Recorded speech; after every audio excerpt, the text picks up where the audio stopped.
Hay momentos en la vida en los que una sola decisión puede marcar tu futuro.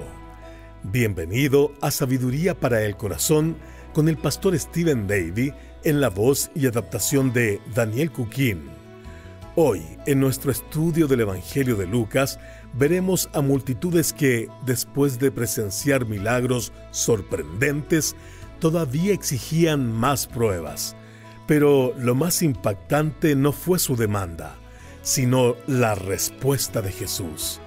Una respuesta que no solo confrontó a esa generación, sino que sigue hablándonos con la misma fuerza hasta el día de hoy. Antes de comenzar, les adelanto que al cierre del programa compartiremos un breve testimonio de lo que Dios hizo en 2025 para animar tu fe. Así que le invito a quedarse hasta el final. Sin más, acompáñenos en esta lección titulada La oportunidad divina que no puedes desaprovechar. En la mitad de los años 70, un joven ingeniero llamado Steve Sasson inventó la primera cámara digital del mundo. Desde el momento en que la creó, estuvo convencido de que las posibilidades eran infinitas. Incluso registró la patente a nombre de su empresa. Luego se reunió con sus supervisores, les presentó la idea de un nuevo modelo de negocio basado en su invento, y sin embargo le rechazaron su propuesta. Le dieron la espalda a la oportunidad. Hoy en día, las cámaras digitales son parte de la vida diaria, ¿verdad? Si eres lo suficientemente mayor, recordarás que antes las cámaras típicas eran como una cajita de plástico que ya venía cargada con un rollo. Tomabas unas fotos borrosas y poco nítidas y luego las llevabas a la tienda. Y allí se tardaban meses en revelarlas y a veces hasta las perdían. Ahora, ¿sabes cómo se llama la compañía que rechazó la idea de Steve Sasson? Se llamaba Kodak. Y hace pocos años tuvieron que salir de la bancarrota y ahora la mayor parte de lo que producen son baterías para vehículos eléctricos. ¡Qué gran oportunidad que desaprovecharon! Pero no solo existen corporaciones que pierden grandes oportunidades y mucho dinero, lo mismo les sucede a las personas. Hace poco leí un artículo sobre Sean Connery, el famoso actor británico que falleció hace algunos años. Bueno, resulta que él rechazó el papel de Gandalf en la trilogía del Señor de los Anillos.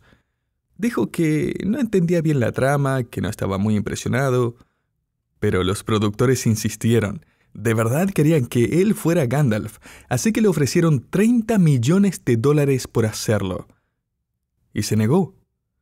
Luego le ofrecieron algo todavía más impresionante, el 15% de lo que la película recaudaría en taquilla. Hoy esa cifra valdría alrededor de $500 millones. Y aún así, Connery dijo que no. Él rechazó una gran oportunidad. Y sabes que una cosa es rechazar una oportunidad y perder dinero, pero es algo totalmente distinto rechazar una gran oportunidad y perder la eternidad. Y eso es exactamente lo que está ocurriendo en el Evangelio de Lucas. Las multitudes se agolpan para escuchar a Jesús predicar. Miles de personas capaces de llenar estadios enteros venían a verlo. Lucas nos cuenta en el capítulo 11, versículo 29, y apiñándose las multitudes, Jesús comenzó a decir: «Esta generación es mala». ¡Qué manera de empezar un sermón! Jesús básicamente les dice: «Ustedes son un montón de pecadores malvados. Su generación entera es mala». Esa no es una típica introducción para un sermón, o siquiera un discurso normal. Normalmente la gente que reúne multitudes hace todo lo posible por no espantar a la gente. Pero Jesús no. Él no estaba en campaña para conseguir votos. No repartía papeletas. No buscaba la aprobación del público. Jesús no estaba tratando de ganar un concurso de popularidad. Estaba entregando una advertencia solemne. Mira, Jesús nunca buscó entretener a la multitud. Lo que buscaba era ofrecerles la mayor oportunidad de sus vidas, llegar a ser sus discípulos. El problema es que la mayoría seguía sin tomar una decisión. No estaban impresionados. Así que Jesús dice en Lucas 11:29, «Esta generación es mala, demanda señal». O sea, quieren que les monte un espectáculo. Quieren más fuegos artificiales, una garantía de que les conviene creer en mí. Lo que es difícil de comprender, ¿no? Porque para ese momento el nombre de Jesús ya era conocido en todos lados. Había alimentado multitudes hasta que quedaron satisfechas, había sanado leprosos, algo que solo Dios podía hacer, interrumpió los funerales a los que asistió levantando a los muertos. O sea, ¿cuántas veces tenía que hacer eso para que alguien se impresione? El Señor realizó miles y miles de milagros. El Evangelio de Juan nos dice que si todo lo que Jesús hizo se hubiera escrito en libros, el mundo entero no podría contenerlos. Juan 21:25. Y eso significa que su generación vio mucho más de lo que nosotros aún encontramos en la Escritura. Y aún así, seguían diciendo, «Queremos otra señal». Jesús responde en la segunda parte de Lucas 11:29, «No se les dará otra señal, sino la señal de Jonás». En otras palabras, no les voy a mostrar algo nuevo, les voy a recordar a alguien, el profeta Jonás. El Evangelio de Mateo pone el énfasis en que Jonás, después de pasar 3 días y 3 noches en el vientre del gran pez, salió vivo. Eso señalaba la resurrección de Cristo, quien también sería sepultado y luego aparecería vivo. Pero Lucas aquí enfoca otro aspecto, la predicación de Jonás a la nación de Nínive. Jesús continúa diciendo en el versículo 30, «Porque así como Jonás fue señal a los ninivitas, también lo será el Hijo del Hombre a esta generación». Los hombres de Nínive se levantarán en el juicio contra esta generación y la condenarán, porque ellos se arrepintieron a la predicación de Jonás. Y he aquí, más que Jonás, en este lugar. El énfasis aquí, en el relato de Lucas, es que el pueblo debía recibir la palabra de Dios, predicada por un profeta mucho mayor que Jonás. Jesús está llevando a su audiencia a recordar el mayor avivamiento nacional gentil registrado en toda la historia. Dios llamó a un profeta israelita para entregar un mensaje breve pero contundente de advertencia y juicio, y también de liberación al pueblo de Nínive. Este pueblo era enemigo de Israel desde hacía siglos. Solo nombrar a Nínive provocaba miedo en cualquier corazón judío. El pueblo asirio de Nínive era idólatra, era perverso, era brutal. De hecho, se jactaban de su crueldad hacia los pueblos derrotados. Presumían de amarrar a prisioneros vivos con cuerdas para poder despellejarlos con mayor facilidad. En excavaciones arqueológicas se han encontrado inscripciones de un rey asirio que alardeaba: «Arranqué la piel de los nobles que se rebelaron contra mí, quemé a sus hijos, capturé a muchos soldados vivos y los despedacé». Su costumbre era empalar cautivos en largos postes y prenderles fuego, una práctica que siglos más tarde adoptaría Nerón contra los cristianos. Empalarlos, cubrirlos con brea y encenderlos como antorchas humanas. No es de extrañar entonces que Jonás decidiera prácticamente renunciar a ser profeta y escapar hacia Tarsis. Esa ciudad, Tarsis, estaba ubicada en la costa de España, considerada en aquel tiempo como el punto más occidental del mundo conocido. O sea, Jonás quería ir tan lejos de Nínive como le fuera posible. Por eso, tampoco sorprende que Jesús sea un profeta mucho mayor que Jonás. Jonás no quería que aquella gente cruel se salvara. Jesús, en cambio, estuvo dispuesto a morir de una manera cruel para salvarnos. Jonás predicó durante 40 días y ya quería abandonar. Jesús predicó durante 3 años y nunca se rindió. Jonás odiaba a esos pecadores, pero Jesús murió por nosotros cuando todavía éramos pecadores. Al final de su ministerio, Jonás le dijo a Dios: «Yo sabía que tú ibas a tener misericordia de ellos, por eso no quería ir a predicarles». Pero al final de su ministerio, Jesús dijo: «Padre, perdónalos, porque no saben lo que hacen». Jonás nunca lloró por Nínive, pero Jesús lloró por Jerusalén. Jesucristo sin duda es el profeta mayor, pero déjame decirte algo, su día de misericordia no será eterno. Jesús se lo aclara a esta multitud. En el día del juicio, los ninivitas estarán presentes para testificar en contra de ustedes. Ellos se arrepintieron con un profeta menor. Ustedes tuvieron a un profeta mayor y se negaron a creer. Y eso sigue siendo verdad hasta el día de hoy. Imagina lo que será estar frente a Dios y que un grupo de crueles idólatras, antiguos adoradores de demonios, se levanten para señalarte con el dedo y decir: «Nosotros creímos, y con menos pruebas de las que tú tuviste. Tú rechazaste al Salvador, aún teniendo tantas evidencias». Los ninivitas se arrepintieron con un mensaje breve de un profeta que ni siquiera quería predicarles. Israel, y quizás también tú el día de hoy, se estaba resistiendo a creer la palabra del Hijo de Dios, el Mesías. Bueno, eso no era lo que aquella enorme multitud esperaba escuchar. Los líderes religiosos en particular seguramente se enfurecieron al oír que Jesús estaba diciendo que los ninivitas entrarían al reino de Dios, pero ellos no. Para ellos eso era de lo más ofensivo. Y sin embargo el Señor no había terminado de incomodarlos. Ese era apenas su primer punto. Jesús es un profeta mayor que Jonás. El segundo punto es el siguiente: Él es un rey mayor que Salomón. Jesús llama a otro testigo al estrado, alguien que también va a testificar en contra de la incredulidad de Israel, y de hecho contra la incredulidad de cualquiera que escucha este mensaje hoy. Mira lo que dice Lucas capítulo 11 versículo 31. La reina del sur se levantará en el juicio con los hombres de esta generación, y los condenará, porque ella vino desde los fines de la tierra para oír la sabiduría de Salomón. Y he aquí, más que Salomón, en este lugar.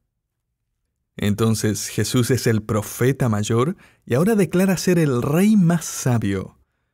Él lleva a su audiencia a recordar un episodio descrito en 1 de Reyes capítulo 4.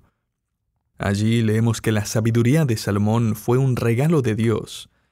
Dice: «Y dio Dios a Salomón sabiduría y prudencia muy grandes, y anchura de corazón como la arena que está a la orilla del mar. Era mayor la sabiduría de Salomón que la de todos los orientales y que toda la sabiduría de los egipcios». 1 de Reyes 4, 29 al 30. En ese tiempo, Egipto tenía el sistema universitario más prestigioso del mundo antiguo. Era el centro del saber, de la escritura, de la investigación. Allí se encontraban las bibliotecas más avanzadas de la época. Y aún así, la sabiduría de Salomón superaba toda esa erudición. Sin duda, Dios lo había dotado de una memoria prodigiosa, de un apetito insaciable por aprender. Además, tenía los recursos para financiar sus investigaciones. Si lo calculamos en términos actuales, su salario equivaldría a unos $200 millones al año. De hecho, Salomón fue el primer gran multimillonario de la historia, y uno brillante además. El texto de 1 de Reyes 4 nos dice que escribió 3,000 proverbios y compuso 1,005 cánticos. Dios decidió preservar en la escritura solo unos 800 de esos proverbios y de sus canciones apenas tenemos una media docena. El versículo 33 añade que disertó sobre los árboles, desde el cedro del Líbano hasta el hisopo que nace en la pared. Y esa expresión muestra que su conocimiento sobre la botánica cubría todo el espectro, desde el árbol más majestuoso hasta la planta más común. El versículo sigue diciendo: asimismo, disertó sobre los animales, sobre las aves, sobre los reptiles, sobre los peces, y venían de todos los pueblos para oír la sabiduría de Salomón. Salomón tenía habilidades de observación extraordinarias. La Biblia muestra que dominaba los campos de la biología, la botánica, la ornitología, la astronomía, la geometría, la música, la arquitectura, la ingeniería. Construyó estanques, jardines, parques, palacios y, por supuesto, el templo de oro en Jerusalén para la gloria de Dios. Y por un tiempo en su vida, quizás varias décadas, dignatarios de todo el mundo viajaron para sentarse a sus pies y escuchar sus conferencias. Jesús destaca un evento en particular de la vida de Salomón: la visita de una persona inesperada, la reina del sur, conocida también como la reina de Sabá. Ella había escuchado los informes sobre la sabiduría de Salomón, pero seguía siendo escéptica. Dudaba que alguien pudiera ser tan rico, tan sabio y tan perspicaz al mismo tiempo. Así que emprendió un viaje de más de 1.500 kilómetros desde la región de Etiopía hasta Jerusalén, con el propósito de comprobarlo por sí misma. En el primer libro de Reyes, capítulo 10, versículo 1, se nos dice que oyendo la reina de Sabá la fama que Salomón había alcanzado por el nombre de Jehová, vino a probarle con preguntas difíciles. Ahora no pases por alto la conexión.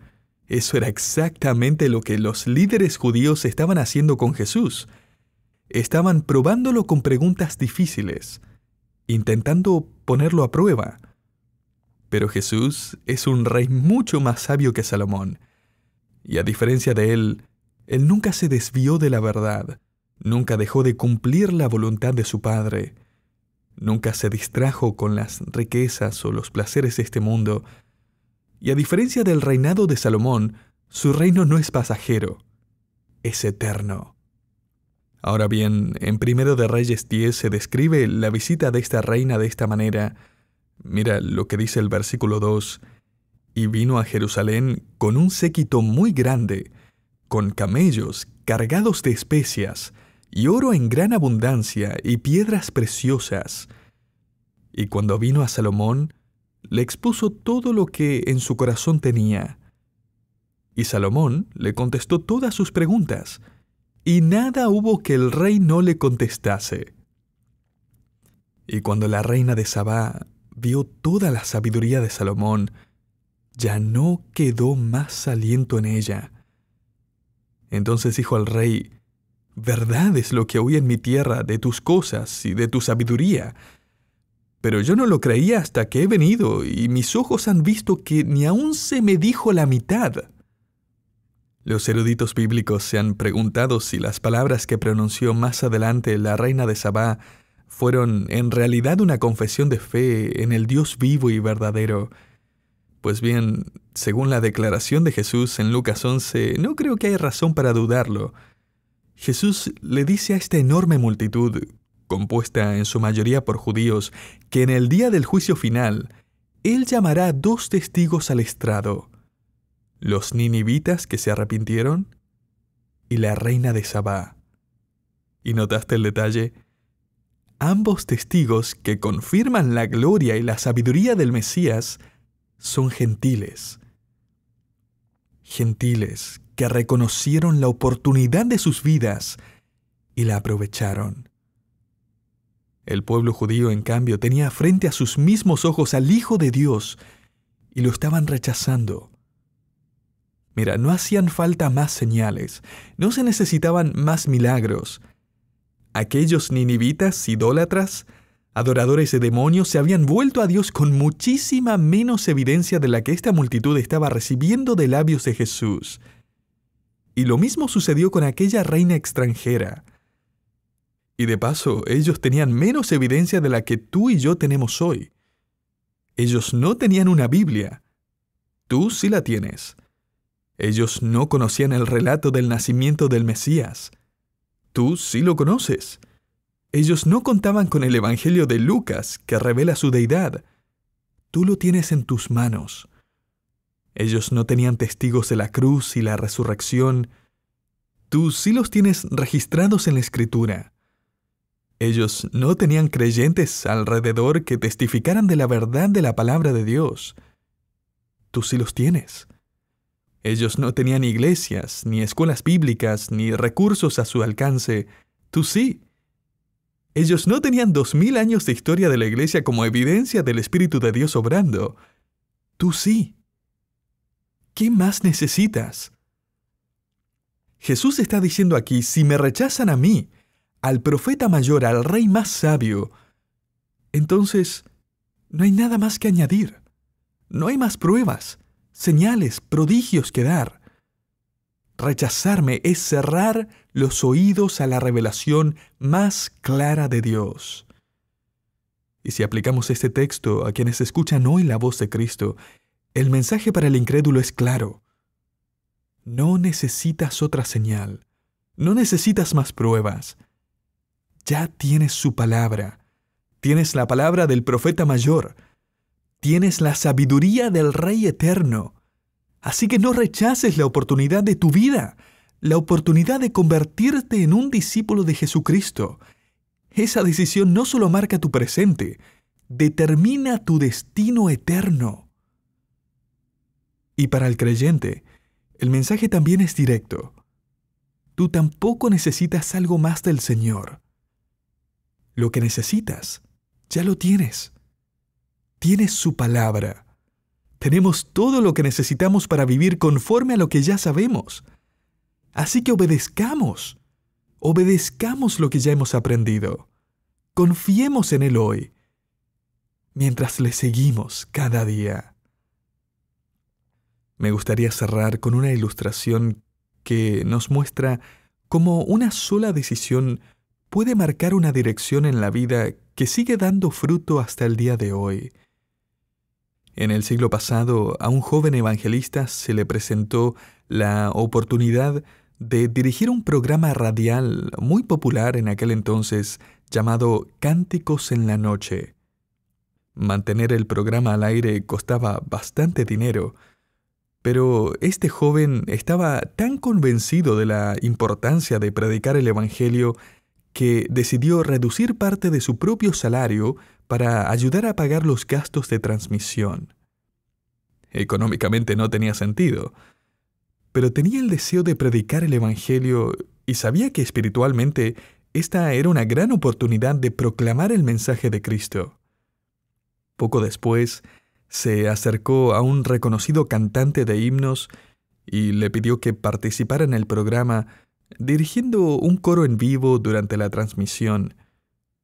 Y al principio el músico no aceptó. O sea, tenía otras ofertas, una carrera ocupada, y no veía cómo encajar algo así en su agenda. Además, no parecía una gran oportunidad. Sin embargo, después de orar y pensarlo, aceptó el reto. Formó un coro con personas de iglesias cercanas y comenzaron a transmitir juntos. Empezaron con algo pequeño, pero sabes que ese sacrificio, esas decisiones iniciales cambiaron el rumbo de sus vidas y de sus ministerios para siempre. Años más tarde, ese músico escribió en su autobiografía: «Fue el humilde comienzo de un viaje increíble».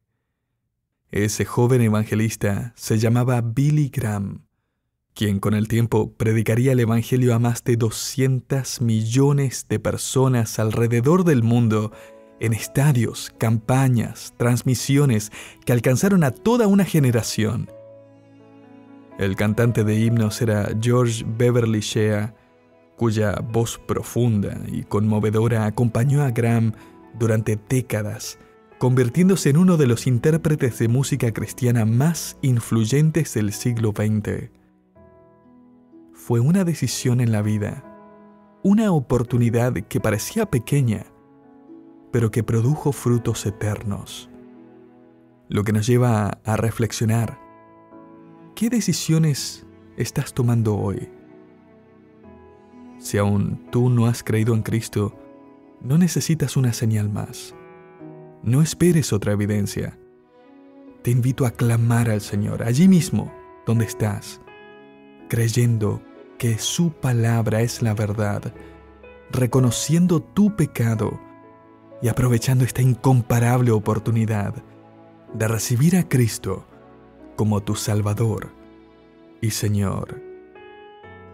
Y si ya eres creyente, un discípulo del Señor, tampoco necesitas señales. Lo que necesitas es seguir fielmente al buen pastor, obedecer lo que ya sabes y caminar con Él hoy. Sea cual sea tu situación, no rechaces la mayor oportunidad de tu vida. Sigue a Jesucristo.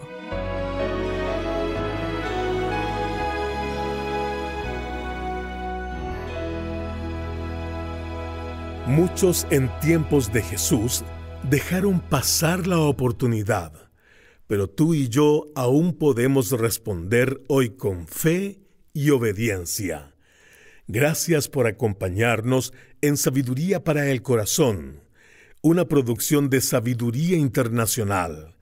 El mensaje de hoy fue la oportunidad divina que no puedes desaprovechar. Parte de nuestro estudio en el Evangelio de Lucas, ministrando a las multitudes. Como mencioné al principio, durante el 2025, el Señor ha hecho grandes cosas a través de este ministerio. Una oyente llamada Ruth nos escribió lo siguiente desde Bogotá, Colombia. El programa ha sido una brújula en medio de las tormentas. Dios me ha hablado tanto a través de ustedes, me han acompañado en los momentos más difíciles de mi vida y también en la calma y paz que Dios me ha dado. Ustedes son mi familia. Nos gozamos al recibir un testimonio como este y ahora te invitamos a ser parte de esta misión. Tu colaboración mensual nos permite producir nuevos programas, mantener los recursos gratuitos y ampliar el alcance del ministerio. Nuestro desafío es contar con 200 nuevos colaboradores el próximo año. Para unirte, visita nuestra página web sabiduriainternacional.org/ofrendar. Gracias por orar, compartir y apoyar. Te esperamos en el próximo programa.